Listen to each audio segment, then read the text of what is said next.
తెల్లారితే భోగి అయినా జాతీయ రహదారులపై రద్దీ ఏమాత్రం తగ్గలేదు. పండుగని బంధుమిత్రులతో కలిసి జరుపుకునేందుకు నగరవాసులు సొంత ఊళ్లకు బయలుదేరడంతో హైదరాబాద్ విజయవాడ హైవే వాహనాలతో కిక్కిరిసిపోయింది. అటు బస్టాండ్లు ఇటు రైల్వే స్టేషన్లలో సైతం ప్రయాణికుల రద్దీ కొనసాగుతోంది. పల్లె పిలుస్తోంది, సంక్రాంతికి రారమ్మంటోంది. దీంతో నగరం జనం పల్లెబాట పట్టారు. ప్రయాణికుల రద్దీకి స్పెషల్ బస్సులు, అదనపు రైళ్లు ఏవి సరిపోవడం లేదు.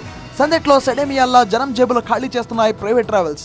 అయినా ఆగడం లేదు ప్రయాణం. పండక్కి ఎలాగైనా సరే ఊరికి చేరుకోవాలి, బంధుమిత్రులతో సంబరాలు జరుపుకోవాలి అన్నదే అందరి లక్ష్యం.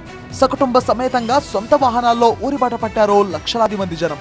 దీంతో రోడ్లు కనిపించట్లేదు. హైదరాబాద్, విజయవాడ, విశాఖపట్నం ఎటు చూసినా సంక్రాంతి రద్దీనే. ఇక టోల్ గేట్ల దగ్గర గంటల కొద్ది పడిగాపులే. సంక్రాంతి పండుగ వేళ రికార్డు స్థాయిలో వాహనాలు రోడ్డెక్కాయి. సొంత వెహికల్స్ లో కొందరు, బస్సుల్లో మరికొందరు ఇలా ఊరిబాట పట్టారు. నిన్న ఒక్కరోజే రికార్డు స్థాయిలో 83,000 వాహనాలు ఏపీకి వెళ్లాయి. ఇటు తెలంగాణ ఆర్టీసీ, అటు ఏపీఎస్ ఆర్టీసీ ప్రత్యేక బస్సులు నడుపుతున్నాయి.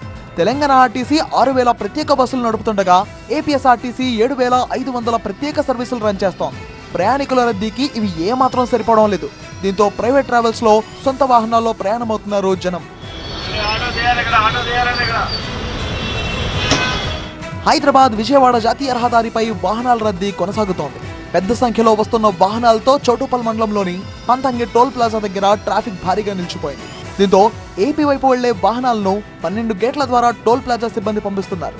ఏపీ నుంచి హైదరాబాద్ వచ్చే వాహనాల కోసం 4 గేట్లు కేటాయించారు. సంక్రాంతికి వస్తున్న ప్రయాణికుల వాహనాలతో విజయవాడ నగరంలో వాహనాల రద్దీ భారీగా పెరిగింది. దీంతో జిల్లా వ్యాప్తంగా 27 డ్రోన్లు ఉపయోగించి రద్దీని బట్టి ట్రాఫిక్ డైవర్షన్ చేస్తున్నారు పోలీసులు.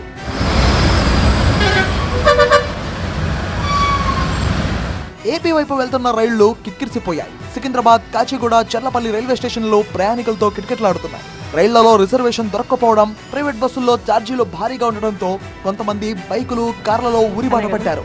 హైదరాబాద్, విజయవాడ జాతీయ రహదారిపై ఈ రాత్రంతా రద్దీ కొనసాగే అవకాశం ఉందని అంచనా వేస్తున్నారు అధికారులు.